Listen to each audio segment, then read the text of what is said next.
Hello, this is Kenny from Kenny's Audiophile Record Reviews. Thank you very much for viewing my channel, as I deeply appreciate it. Please like and subscribe, as I appreciate that as well.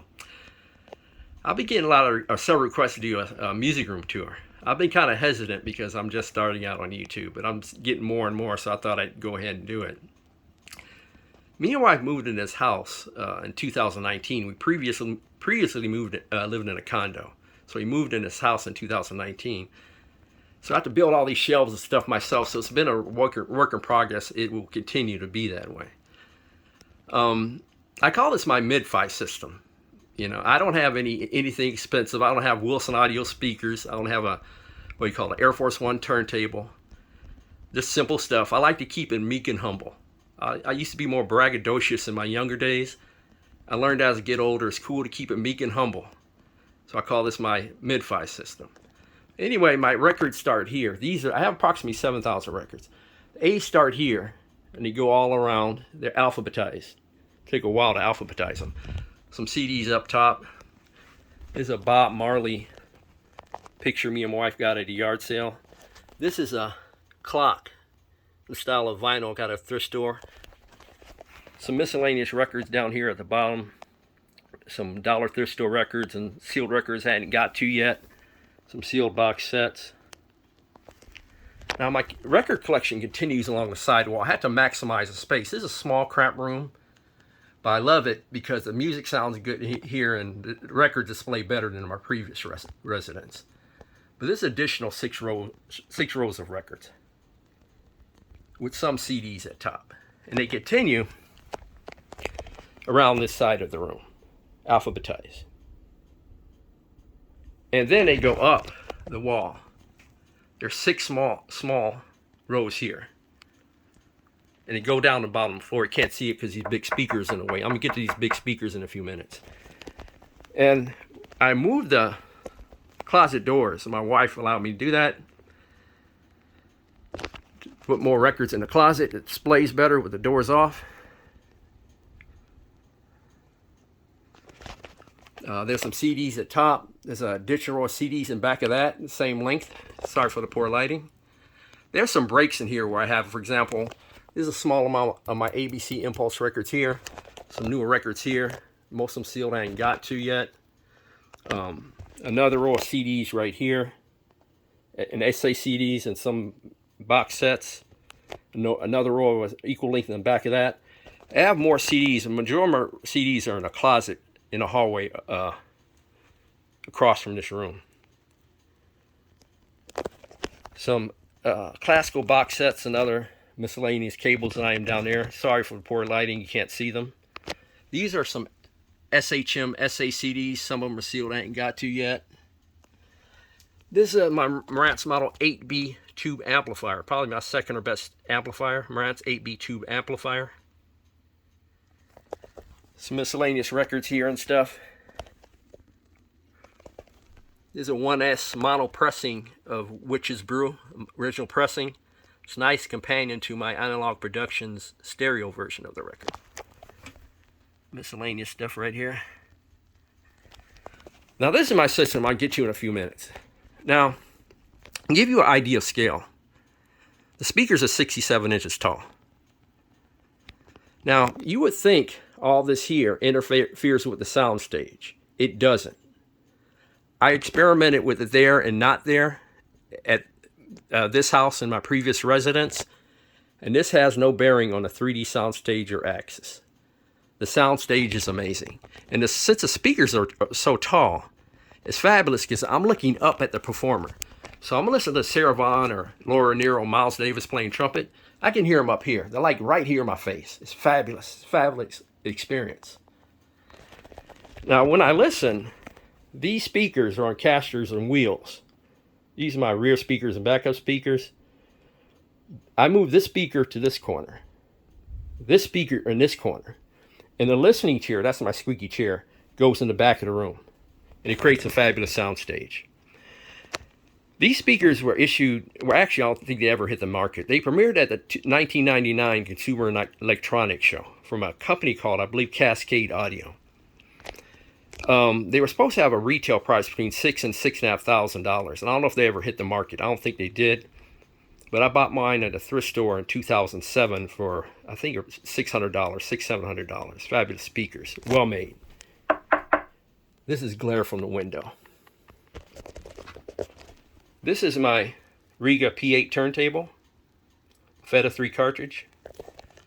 This is my phono stage. It's a Whest 0.20 phono stage, and is associated Whest power supply.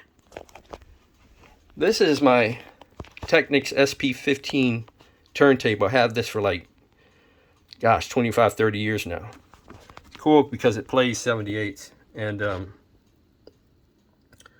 next year I want to get maybe a $700, $800 cartridge. Can't do it these days, at least not this year. So I got this inexpensive cartridge. It's new in a box, just to use in the meantime. This is the controller for the Rega turntable.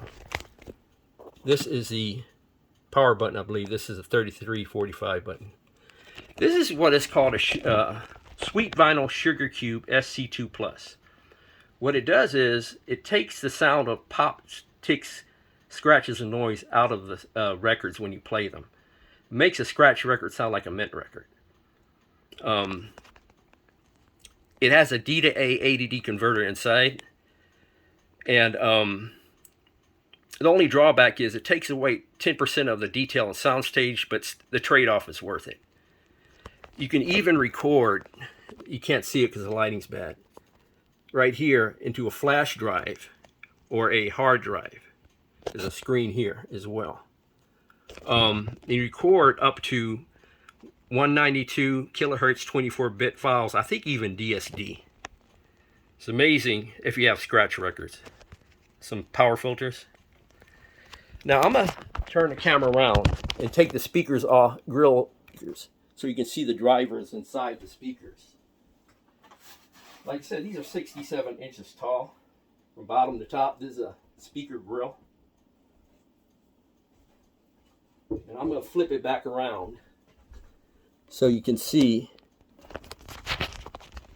the drivers. Oh, by the way, this is an old school Nakamichi Hi-Com 2 noise reduction system I had back in the day. I never use it anymore.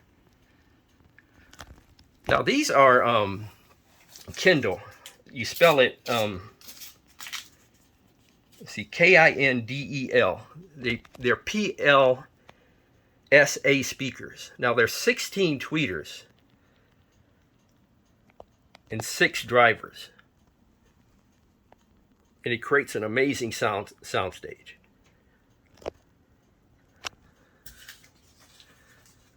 And the bass emanates from the bottom.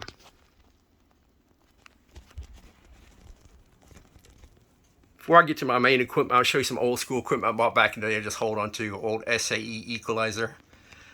This Revox B261 tuner. Sorry for the glare and the poor lighting. I also have a Revox B790 turntable stored away. I don't use it much. This is a sound shaper equalizer. Old school pop and tick remover. This is a rack of sound processing units I used to use back in the day. Even to this day, I still use a Carver C9 every now and then. This is a DTS recorder for DTS decoder for DTS disc. This is an old school Sony sound retrieval system. DBX equipment I bought in the 80s, right after I graduated from college. I never use it now. DBX 3BX dynamic range expander. That's pretty cool to have. Old school DBX TX1 tuner, Yamaha DSP1 I brought brand new in 1987. Stuff I don't use here too. DBX equalizer. Sorry for the glare. The DBX 4BX dynamic range expander. Old school Nakamichi Dragon.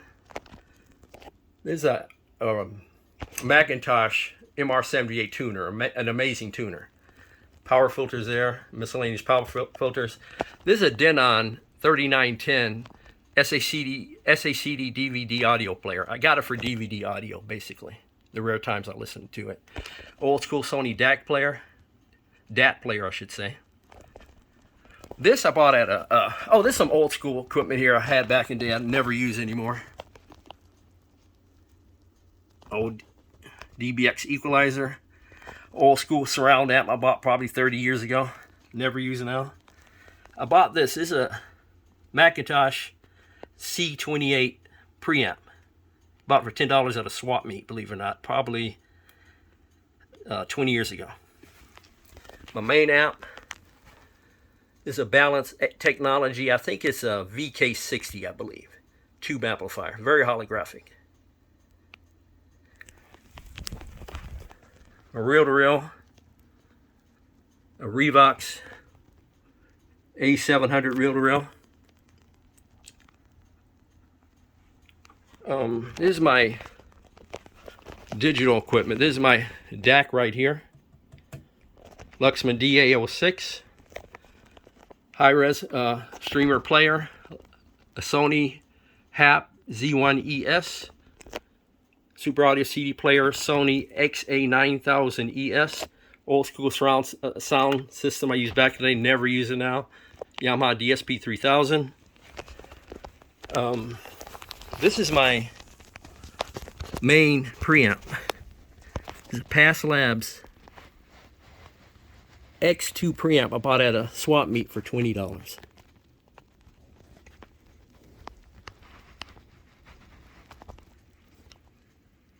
Has no bass and treble and lets the music come through naturally. This is amp I bought at a swap meet. Now I paid $65 for this and a bunch of other several other components, maybe 3 others. I paid $65. This is a phase linear dual 500 series 2 amplifier. And solid state amplifier. Like I said, I paid $65 for this and some other equipment. And I sold the other equipment for like maybe $200. So I made a profit and pretty much got this for free.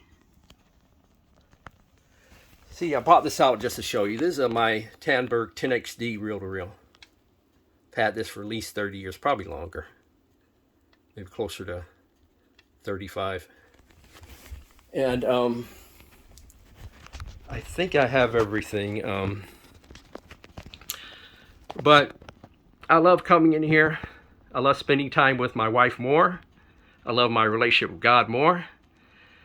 So I like spending my time more, wife more. Like I said, we're Disney pass holders and spend a lot of time at Disneyland when we can. Like I said, I love my relationship with God.